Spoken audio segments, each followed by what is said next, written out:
Ẹ kú kàlẹ̀ gbogbo ọmọ Yorùbá. Baálé eléyìí mo kí yín, ìyálé eléyìí mo kí yín. Mo kí gbogbo ọmọ kóòtù òjíire nílé lóko káàkiri gbogbo àgbáńlá ayé. Gbogbo ẹ̀yin tẹ́ wà ní òkè òkun àtẹ̀yin tẹ́ wà ní ìgbèrí ọ̀sà. Gbogbo wákàtí tí ètò yìí bá bá yín yóò jẹ́ wákàtí ìdùnnú. Àní ti lérò kúrò dé, àní tòde rò kúrò dé. Gbogbo ẹ̀yin tẹ́ ń pariwo ẹ̀sẹ̀ nù yín kẹ́mú.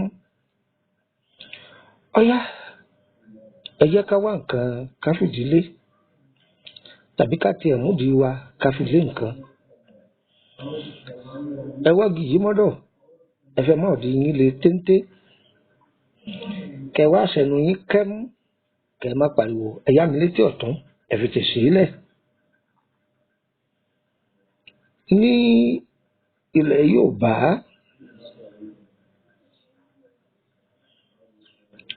Ọlọ́run fún àwọn bàbá wa ní ẹ̀kọ́ tó gbọ̀ngbọ́n. Bí ọgbọ́n ìṣe wà nílẹ̀ Yorùbá, ó wà nílẹ̀ Haúsá, ó wà nílẹ̀ Yíbò, tí ìdọ́dọ̀ àwọn tápà káàkiri. Ṣùgbọ́n bí kálukú ti ń lo tiẹ̀ ọ̀tọ̀ọ̀tọ̀ ni. Kódà àwọn èèbó onígẹ̀ẹ́sì àwọn náà máa ṣe é.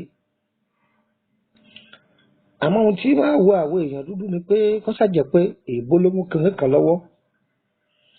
Tí èèbó bá ti mú kinní kan lọ́wọ́ báyìí, a máa gbé lárugẹ. Àwọn dúdú tiwa tó yẹ ká gbé lárugẹ ẹnu là á fi yẹ̀gẹ̀ rẹ̀ wálẹ̀. Elédùmarè, ẹ̀mí àtakò àwọn olójú ubú má jẹ́ wọ́n pa náírà ògo wa. Ẹ wo ohun tí mo mú àwòrán rẹ̀ wáyìí. À ń pè ní àgbo ìbora. Arákùnrin yìí jókòó ti àgbo, ó ń bora. Tí wọ́n bá léèyàn bora, òun ni kó jẹ́ pé nǹkan tá a gbé kaná, a sọ̀ kalẹ̀. Bóyá àwọn ọ̀jọ̀gbọ́n ní ká faṣọ bò ó mọ́ra. Òun là ń pè ní ìbora. Àgbo nìkan kọ́ là á fi bora. Tùràrí náà à fi òun náà bora. À fi bora. Ọ̀tọ̀ ni kí wọ́n sọ pé kéèyàn ó ṣí ara. Ṣíṣíra òun ni ká jẹ́ pé wọ́n sọ pé èèyàn kọ́kọ́ fi nǹkan kan para náà kó tó di pé yóò wẹ̀ pé omi tútù ni tàbí omi gbígbóná. Ibẹ̀ ń kọ́ là ń lọ, bí àgbo ìbora. Ibẹ̀ là ń bọ̀. Ṣé ẹ mọ̀ pé àwọn ẹ̀dá kan ń bẹ, oògùn kì í jẹ́ lára wọn. Sórí ètò tí mo mú wáyìí, ìwọ tó bá dé mọ́lé tó fi ṣàǹfààní fọ́mọ ẹlòmíì, Ọlọ́run yóò gbèsè rẹ̀ lára rẹ̀. Ó kéré ọ̀pọ̀ tó bá dé ọ̀dọ̀ rẹ̀, èèyàn 10 pín kọ́ dọ́dọ̀ wọn.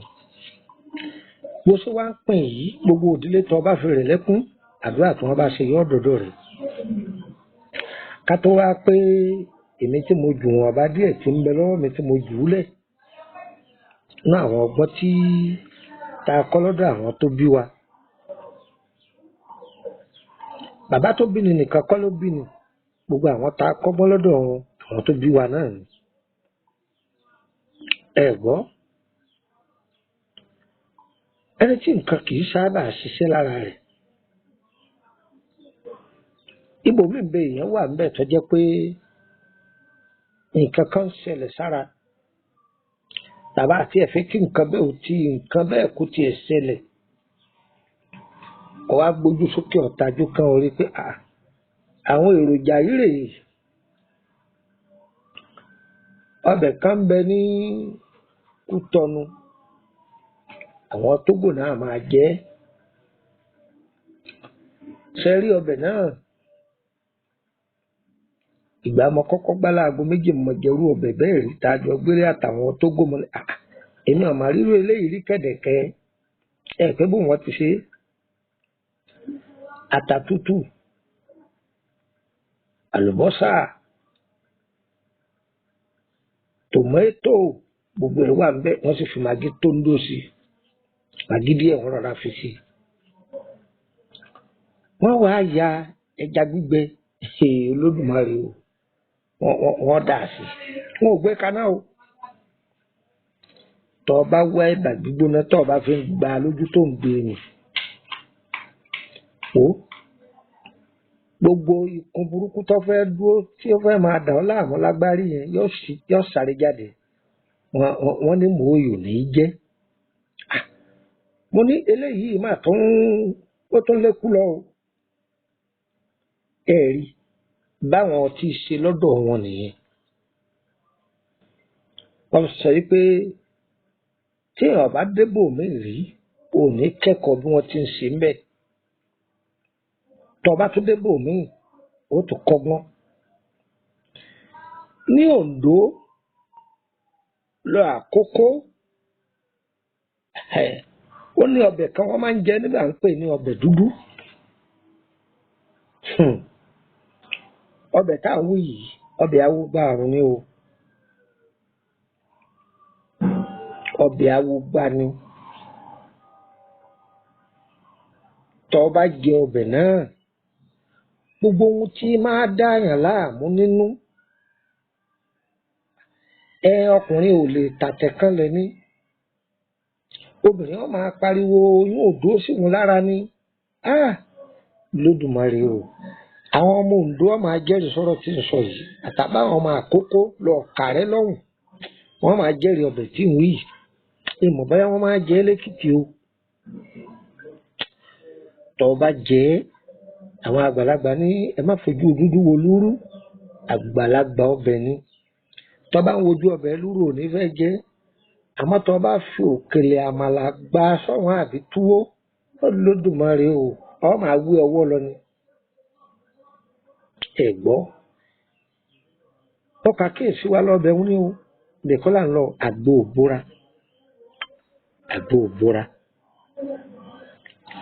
wọ́n fi ń lé ẹ̀mí búburú jáde lára wọ́n fi dènà àrùn ara tí àárẹ̀ bá mú yàn tí wọ́n ti náwó lórí àárẹ̀ náà tí a bá ń lo Àgbo Ìbora yìí òǹtọ̀hún yóò tètè gbọ́ wíwò tí ó bá jẹ́ pé tí Ọlọ́run ti ka ọjọ́ fún pé ó kù iye ọjọ́ báyìí tí ó lò lókè pẹ̀ tí ó fi lọ òun náà ní gbọ́ wíwò àmọ́ èèyàn máa sọ pé òun ò róorun sùn ni tóun bá ṣe kíní kan báyìí ní máa rí tóun bá ṣe kíní kan báyìí ní máa rí ṣẹ́ni lórí Àgbo Ìbora yìí tá a bá bẹ̀rẹ̀ láti apá kìíní ìmọ̀ye apáta tó dúró o ìmọ̀ye apáta aṣínà rẹ̀ ń bẹ ìṣẹ́gun rẹ̀ ń bẹ ẹ̀bẹ̀ àgbà rẹ̀ ń bẹ ìwòsàn àrùn rẹ̀ ń bẹ ọpọlọ jàrá bẹ́ẹ̀ ajẹ́gun rẹ̀ wà bẹ́ẹ̀ ni pápá jùlọ ẹ̀yin tẹ́ wà lókè òkun torí pé ẹlòmíín bẹ kò ní fẹ́ káyé ọmọ bóun lo nǹkan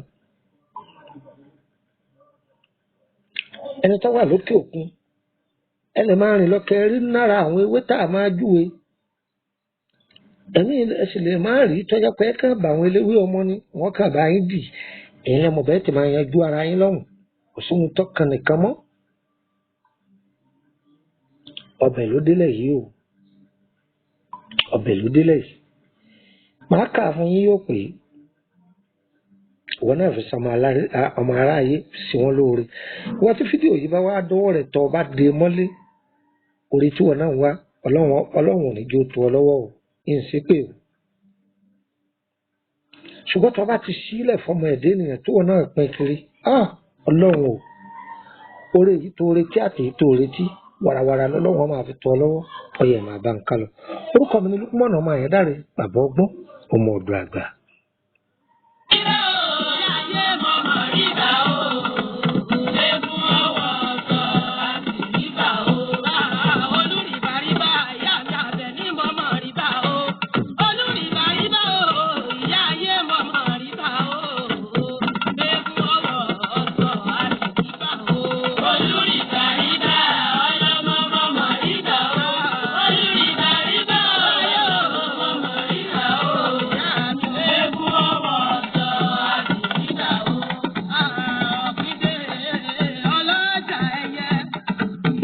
Ní ìgbà mímbẹ èèyàn máa gbé inú ilé kan, àwọn ẹlẹ́mìí òkùnkùn wọ́n pọ̀ níbẹ̀ tó jẹ́ pé ohun tó bá ti gbé wọlé náà wọ́n bàjẹ́. Tàbí èèyàn ò ní àkójọ, àlákàlà pọ̀ fún yẹn, ọkàn ṣàkíyèsí pé orí rẹ̀ máa ń gbá yìí àbí kára rẹ̀ ọkàn máa ṣe gìrìgìrì kí nǹkan máa rìn kára rẹ̀. Súnmọ́ bí kò jókòó kọ yá mi létí ọ̀tún ló fi tò sílẹ̀. Ẹ lọ tọ́jú obì àbàtà 7, orógbó 7, odidi atare náà 7. Kí ni wọ́n fún yín? Orógbó 7, obì àbàtà. Ẹlòmíì ó béèrè pé obì àbàtà olójú mélòó? Ọ̀bá àlọ́ lójú 3, ọ̀bá àlọ́ lójú 4, ọ̀sá jẹ́ obì àbàtà bí wọ́n ṣe kọ́ wa nù. Tá a sì ń lò, tá a sì ń bá a bẹ́. Obì àbàtà 7, orógbó 7, odidi atare 7. A kò dà sínú inú pọ́ọ̀tì tá a fẹ́ fi sè é. Egbò Atude tá à ń pè ní egbò Túdè. Ẹ̀gbọ́ egbò Atude tá à ń pè ní egbò Túdè. Egbò Túdè yìí yóò jẹ́ ìdí 7.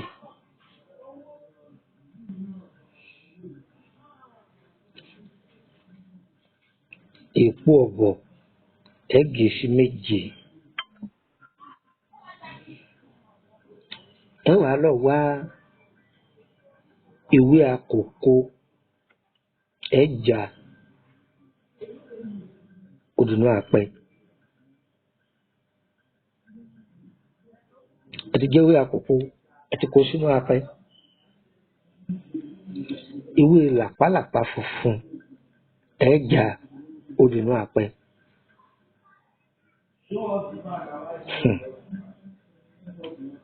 Ẹ ti kó sí. Ìwé gégémù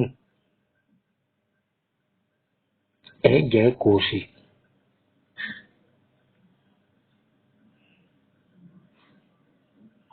Ẹ ti kó sí. Ewé má fọwọ́ kan ọmọ mi ẹja ẹ kó sí. Ẹ ti kó sí.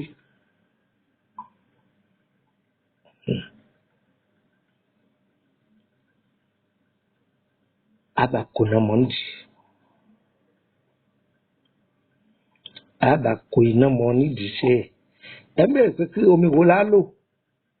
Omi inú ilé yìí náà ni ẹ bù sí. Tó pẹ̀rọ mi odò tí ń sàn ẹ bù sí. Bójú mi kànga ẹ bù sí. Bójú mi ẹ̀rọ ẹ bù sí. Ẹ sè é. tẹ́ bá ti wá sí dáadáa ẹ wá sọ̀ kalẹ̀ bárakùnrin ti sọ̀ kalẹ̀ ẹ fi aṣọ búra mọ́ káì ìdí fi ń dáa jù ní pẹ́ni tó bá jẹ́ni tí ń lọ bí iṣẹ́ wọ́n sáré ṣe láti dájú tó gba orú ẹ̀ sára wọ́n bá sọ búra mọ́ kó tó wẹ̀ kọ́kọ́ búra yìí kó tó wẹ̀ tó bá di lálẹ́ tó fẹ́ sùn náà tún búra yìí kó tó wẹ̀ kó sùn. Ọjọ́ méje lèyìn ó fi lò bẹ́ẹ̀ ó fún mi ní ààbọ̀ kí ni mo lẹ́sìn ẹ fún mi lábọ́ ẹ lọ dán o. Eléyìí jẹ́ àtúndì àwọn àgbàlagbà ẹ sọ pé wàá òdì ní gbogbo ẹni tó bá lò yóò bá yín lára mu. Orúkọ mi ni Lukman ọmọ Ayédáre bàbá ọgbọ́n ọmọ ọ̀dọ̀ àgbà. Ẹ darapọ̀ mọ́ wa lórí WhatsApp group. Nọ́mbà wo lẹ́ fi darapọ̀ mọ́ wa? Mo ní nọ́mbà wo òun lẹ́ fi darapọ̀ mọ́ wa lórí WhatsApp group? +234 80 3298 3298 +234 80 3298 3298 òun ni kẹ́ fi darapọ̀ mọ́ wa lórí WhatsApp group èèyàn lọ bẹ́ẹ̀. Níwà fún yín ní nọ́mbà orílẹ̀-èdè Benin àkìbá àmọ́ báyà mi ò sí ní Nàìjíríà tẹ̀wá ní ẹ jẹ́ ká pe arákùnrin yìí wò lórí nọ́mbà rẹ̀. Ẹ pè mí lórí +229 ẹ̀gbọ́n bí n ṣe rí +229 54 65 19 28 báyìí ẹ̀gbọ́n bí mo ṣe wí dáadáa +229 54 65 19 28. Ẹjọ́ tẹ́ bá wọnú gúrùpù yìí o ẹ má sẹ́ndì stíkà o ẹ má sẹ́ndì fídíò ẹ sì gbọ́dọ̀ sẹ́ndì àwọn nǹkan tí ò dáa síbẹ̀. Tẹ́ bá ti sẹ́ndì àwọn ibà ẹ̀jà ìtàlẹ́ bàrà yín kí ni wọ́n fún yín ìta òun lẹ́ bàrà yín ìwọ̀ tó wà ńbẹ̀ nìyẹn. Àfẹ́ ni àìsí fẹ́ kéèyàn ṣe é gbọ́ bí n ti ń wí àfẹ́ ẹni sẹ́ àìsí fẹ́ kí èèyàn ó ṣe é. Bọ́yẹ bá bẹ̀ wá ń sẹ́ pé iṣẹ́ tá a bẹ̀ yín yìí o báwo ni ó ṣe kàn wá la tó bá jẹ́ pé DHL ẹ fẹ́ ká bá yín fi gbé ẹ̀yin lẹ́san owó rẹ o tí wọ́n fi bá yín gbé.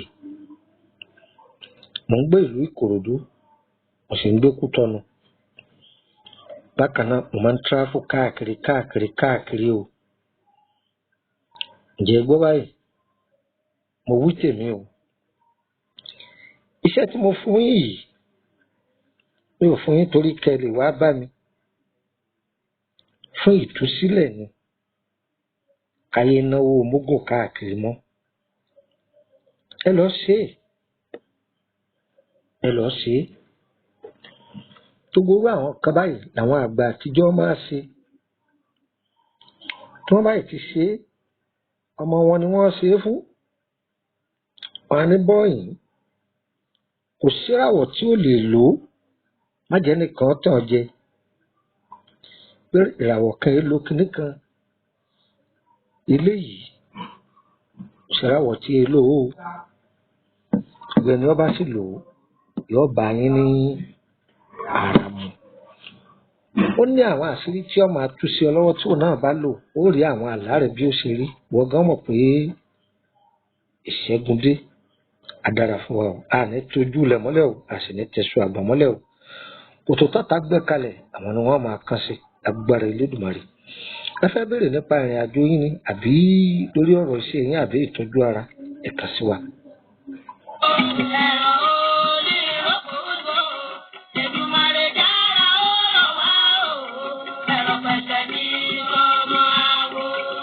Mọ́kànjú ọlá kí ló dé tọrọ ayé ẹ̀ padà wá rí bó ṣe rí yìí.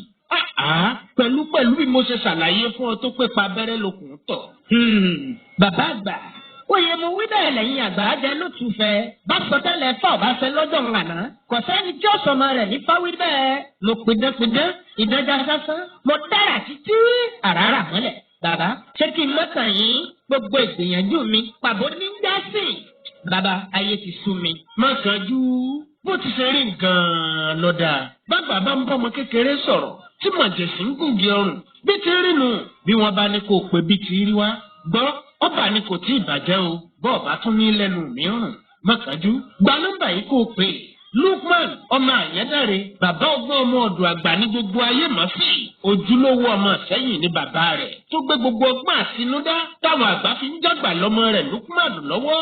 Bí n bá ní tàn ọ́ kò sí gbogbo ìṣòro àbójòjò tá a bá gbé déwájú ọmọ Àyẹ́dáre tẹ́lẹ̀dùmarè ò ní fàṣírí rẹ̀ hàn àfi bí èèyàn bá déwájú rẹ̀ lóko. Bí ìrìnàjò rẹ bá wá ka lórílẹ̀‐èdè Nàìjíríà nọ́mbà tó pè sí rẹ̀ +234 80 32 98 32 98. Òun náà ló sì lè fi bá wọn sọ̀rọ̀ lórí WhatsApp bọ́ńbẹ́ nílé ni tàbí lókè òkun. Bí bàbá ọgbọ́n ọmọ ọ̀dọ̀ àgbà bá wá wà nílùú Kútọ́nù nọ́mbà yìí ló lè fi kàn sí wọn tí ó ṣàlàyé ibi tó ti pàdé ẹ̀ +229 54 65 1928. Fọkàn balẹ̀ lọ́sọ̀dọ̀dọ̀ ìbànújẹ́ mọ́. Bọ́ ọ bá lè débẹ̀, ọ̀rọ̀ rẹ̀ á gbọ́ kì í sọ̀rọ̀ àwàdà. Pánkó pé oníṣègùn ìbílẹ̀ àpò ìbò ti gbóyin ajá kàkà ni. Kò sí irúfẹ́ àìsàn tàbí ṣòro tó dojúkọ. Tọ́ ọ bá ti dọ̀dọ̀ bàbá ọgbọ́n, gbogbo rẹ̀ pátápátá lọ́lọ́run wà bá ọgbẹ́ fúyẹ̀. Nítorí pé Ọlọ́run gbọ́wọ́ rẹ̀ ṣèyanu. Agbára Ọlọ́run ni kì í ṣèmọ̀ èèyàn. Èdùmàrè dá.